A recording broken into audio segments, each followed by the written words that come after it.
আসসালামু আলাইকুম। আজকে আমরা আলোচনা করব বিএনপির ভারপ্রাপ্ত চেয়ারম্যান জনাব তারেক রহমান সাহেব এই যে জামাতকে উদ্দেশ্য করে যে বক্তব্যটা দিয়েছেন ৭ই ডিসেম্বর, যে তাদেরকে তো মানুষ ১৯৭১ সালেই চিনেছে, এখন নতুন করে তাদেরকে আর কি চিনবে, এই বিষয়টি আমরা আলোচনা করতে চেষ্টা করব। চলুন শুরু করা যাক। এর আগে আপনারা যদি আমাদের চ্যানেলে নতুন হয়ে থাকেন, চ্যানেলটা সাবস্ক্রাইব করবেন এবং সম্পূর্ণটা ভিডিও দেখার পরে আমাদের কমেন্ট বক্সে আপনাদের মূল্যবান মতামত লিখতে পারেন।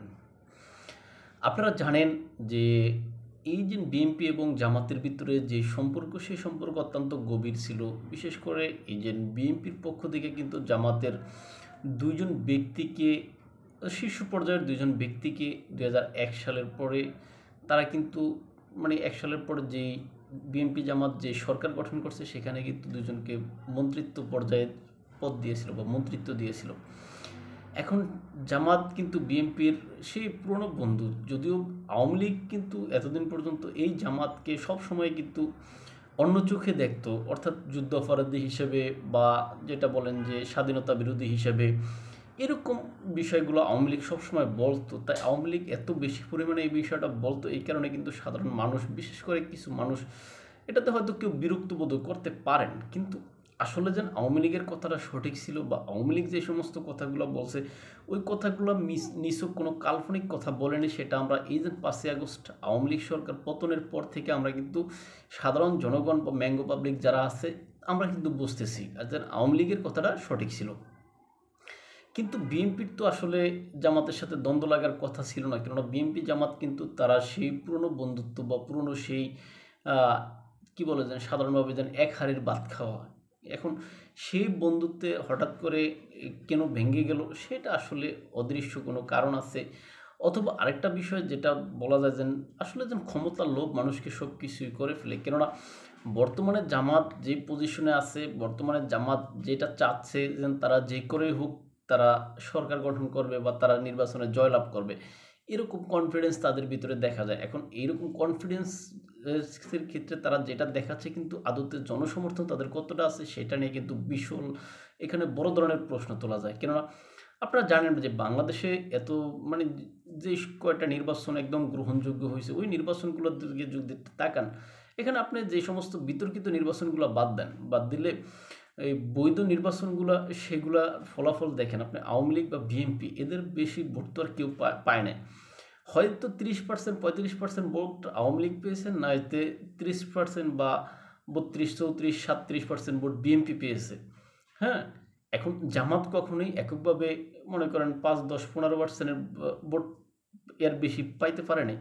সেই জামাত যদি এখন কেউ বলে যে আঙ্গুল বাঁকা করে হইলেও ঘি তাদের লাগবে, আবার কেউ বলে যে আপনার গণভোট এবং মানে কেউ যেটা বলে যে আপনার জেনোসাইডের কথা বলে যে, আবার কেউ ওই যে চন্দ্র সূর্য দাঁড় করায় রাখবে নিজেদের কথায়, আবার কেউ বলে যে প্রশাসন তাদের কথায় উঠবে, তাদের কথায় বসবে।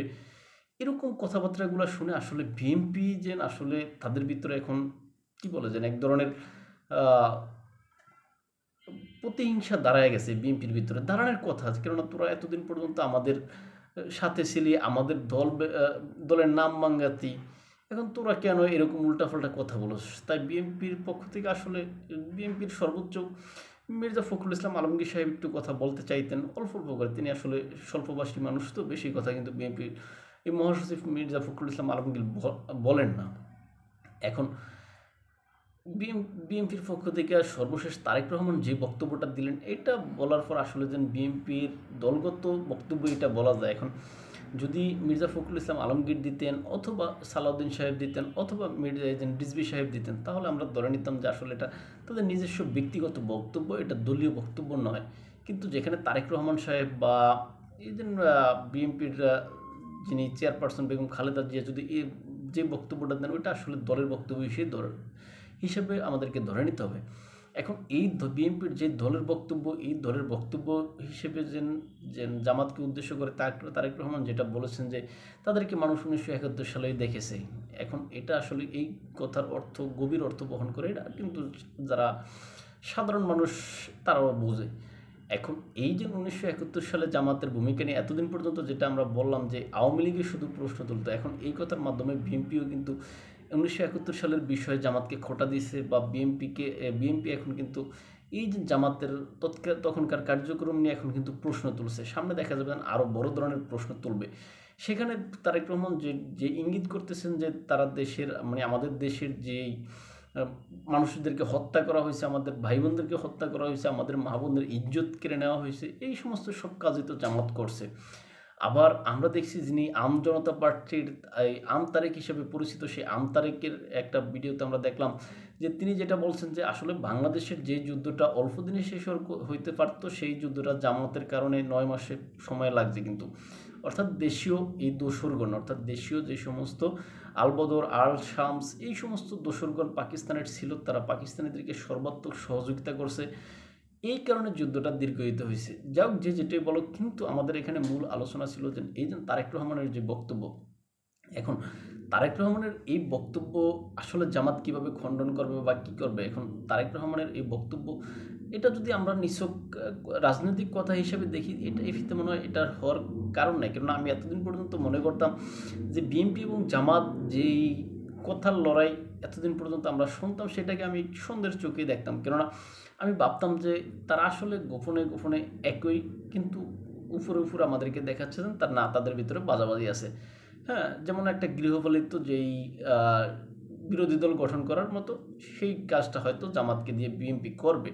কিন্তু এই যে তারেক রহমানের এই বক্তব্য শুনলে আসলে বিষয়টা সেরকম হওয়ার কথা নয়।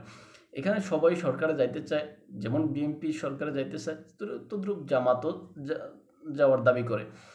এখন বিএনপির মতো এত বড় দলকে যদি জামাতের মতো একটা সিসকের দল যদি এখানে আপনার চ্যালেঞ্জ দেখায়, তাহলে এটা আসলে মানে গলায় দড়ি দেওয়ানোর মতো একটা অবস্থা হয়। সেখানে এই যে আপনার বাংলাদেশের মানুষ দুইটা দলকে চিনে, একটা হোক বিএনপি আর একটা আওয়ামী লীগ। এখন যেহেতু আওয়ামী লীগ যে কোনো কারণেই হোক তাদের কার্যক্রম নিষিদ্ধ আছে, এখন বিএনপি বড় দল হিসেবে আছে। এখন দেশের মানুষ হয়তো বিএনপিকে আগামীতে রাষ্ট্র ক্ষমতায় দেখতে চায়। এখন সেখানে জামাত যদি এই যে বাম হাত দিয়ে সেখানে নড়াচড়া দিয়ে কোনো উল্টাপাল্টা করতে চায়, সেই ক্ষেত্রে তো আসলে বিএনপি এই যে 1971 সালের যে খোঁটা দেওয়া, এটা তো আসলে দিবে। কেননা তখন তো 1971 সালের জামাতের ভূমিকা, এটা তো সর্বজন স্বীকৃত যে তারা আসলে যুদ্ধ অপরাধী, তারা আসলে দেশের স্বাধীনতা বিরোধী। তা এমনকি জামাত নেতাদের ছেলেফেলেদের কথাও আপনি দেখেন যে এই যে আপনার জামাত নেতা এই যে মীর কাসেম আলীর ছেলে, তিনি বলছেন যে তার বাবা স্বাধীনতা বিরোধী ছিল কিন্তু যুদ্ধ অপরাধী ছিল না। এখন স্বাধীনতা বিরোধী তিনি থেকে তাদের ছেলেগুলো এখন দেশের ভিতরে রাজনীতি করে বিশাল বিশাল কথা বলে। অথচ আওয়ামী লীগের ক্ষেত্রে তারা বলে কি যেন আওয়ামী লীগ এই যে দেশের যা করছে বা 24-এর ঘটনাকে কেন্দ্র করে আওয়ামী লীগকে দেশে রাজনীতি করতে দিবে না। এখন এখানে তো তাদের একটা বড় ধরনের দ্বিচারিতা হয়। কেননা তারা এক্ষেত্রে এত বড় অপকর্ম করে, তারা যদি দেশে রাজনীতি করতে পারে, আওয়ামী লীগের মতো এই যে গণমানুষের একটা দল, সেটা কেন দেশের ভিতরে রাজনীতি করতে পারবে না বা দেশের নির্বাচন ব্যবস্থায় অংশগ্রহণ করতে পারবে না। তাহলে এই যে শেখ হাসিনাকে যে কথা বলা হচ্ছে যে শেখ হাসিনা ফেসিস্ট, শেখ হাসিনাকে যে বিভিন্ন ইত্যাদি ইত্যাদি ট্যাগ দেওয়া হচ্ছে, তাহলে এই ট্যাগ তো আরও বেশি অনেক বেশি পরিমাণে তো জামাতের পাওয়ার কথা। কিন্তু জামাত সেটা না, জামাত এখন নিজেদেরকে সাধু দেখাচ্ছে। জামাত আগামীতে রাষ্ট্র ক্ষমতায় আসার জন্য তারা কেউ ঘি খাওয়ার জন্য আঙ্গুল বেঁকা করবে, কেউ চন্দ্র সূর্য দাঁড় করায় রাখবে, কেউ প্রশাসনকে তাদের কথা তাদের কথায় প্রশাসন শুনবে, স্কুলের শিক্ষক শুনবে, এরকম কথাবার্তা বলে। আসলে মূলত জামাতের লোকজন এখন পাগল হয়ে গেছে তারা ক্ষমতায় যাওয়ার জন্য। এই যে তারা এতদিন পর্যন্ত তাদেরকে মানুষ সাধুর দল বা তাদেরকে মানুষ একদম ফেরেস্তার দল হয়তো তারা মানুষকে দেখাইতে চাইতো, এখন তারা যেন আসলে আজরাইলের দল বা ইবলিসের দল, সেটা কিন্তু এখন তাদের কাজকর্মে এই যে 14 মাসে দেখা যাচ্ছে। এখন এই জন্য হয়তো বিএনপির এই যে সিনিয়র নেতা জনাব মির্জা আব্বাস সাহেব যে কথা বলেছেন যে আসলে জামাতের জন্য আওয়ামী লীগের মুগুরি যথেষ্ট ছিল বা আওয়ামী লীগের মুগুরি জামাতের জন্য ভালো ছিল। এখন আসলে বিএনপির নেতারা এখন জামাতের যে কার্যক্রম বা জামাতের যে উৎপাত, এটাতে আসলে বিএনপির নেতারা অতিষ্ঠ। তাই তারা এরকম পর্যায়ক্রমে একজন করে আসলে জামাতকে খোঁচা দিচ্ছে। যার সবচেয়ে বড় খোঁচাটা দিল বিএনপির ভারপ্রাপ্ত চেয়ারম্যান জনাব তারেক রহমান। এখন তারেক রহমানের পক্ষ থেকে এই কথা যেহেতু আসছে, অর্থাৎ তাদের পুরনো যে শত্রু মিত্রতা, সেই মিত্রতা এখন মনে হয় ভেঙে যাচ্ছে। এখন তারা মুখোমুখি দাঁড়াচ্ছে। এখন এই মুখোমুখি দাঁড়াইতে গিয়ে আগামীর যে নির্বাচন, সেই নির্বাচন হয়তো অনিশ্চয়তার পথে যাওয়ার সম্ভাবনা আছে। এখন দেখা যাক সামনের দিকে কি হয়। জামাত কি এই যে তারেক রহমানের যে বক্তব্য, সেই বক্তব্যের কোনো পাল্টা প্রতিক্রিয়া জানিয়ে তারা কোনো কথা বলে কি না? যদি সেটা না হয় তাহলে আমরা ধরে নেব যে আসলে হয়তো তারা এখানেই তারেক রহমান যে কথাটা বলছে এটাকে তারা মেনে নিয়েছে, অর্থাৎ 1971 সালে তাদের বিতর্কিত কর্মকাণ্ডগুলো তারা মেনে নিয়েছে। কিন্তু যদি সেটা না হয়, তাদের সমর্থকরা দেখবেন যে তারেক রহমানকে নিয়ে এখন ফেসবুকে যে আজে বাজে লেখালেখি করবে, তারেক রহমানকে মানে একদম কি বলে যেন আহ, মানে একদম যা তা বানায় ফেলবে। এখন এটা আসলে জামাতের যে বট বাহিনী আছে, বট বাহিনীর এটা কাজ, তারা সবসময় অনলাইনে অ্যাক্টিভ থাকে এবং অ্যাক্টিভ থেকে তারা মানে বিভিন্ন ধরনের প্রোপাগান্ডা চালায়। এমনকি আওয়ামী লীগের বিরুদ্ধে তো চালায়, এখন এই যে বিএনপির বিরুদ্ধে এখন দেদারসে চালাচ্ছে তারা। আওয়ামী লীগ এবং বিএনপিকে উদ্দেশ্য করে তারা বর্তমানে যেই কথা বলে যে বিএনপি আওয়ামী লীগ দুই সাপের একই বিষ, এরকম ইত্যাদি ইত্যাদি। আবার তারা এরকমও খবর প্রচার করে যে কি আওয়ামী লীগ আহ, কি- মানে বিএনপি লন্ডনে, আওয়ামী লীগ দেশের বাইরে, এরকম কথাবার্তা আর কি তারা বলে। অর্থাৎ যেগুলা এখন তারা কাজ করতেছে মাতৃভূমির কল্যাণ, এরকম একটা ছন্দ তারা মিলায় বলে আর কি।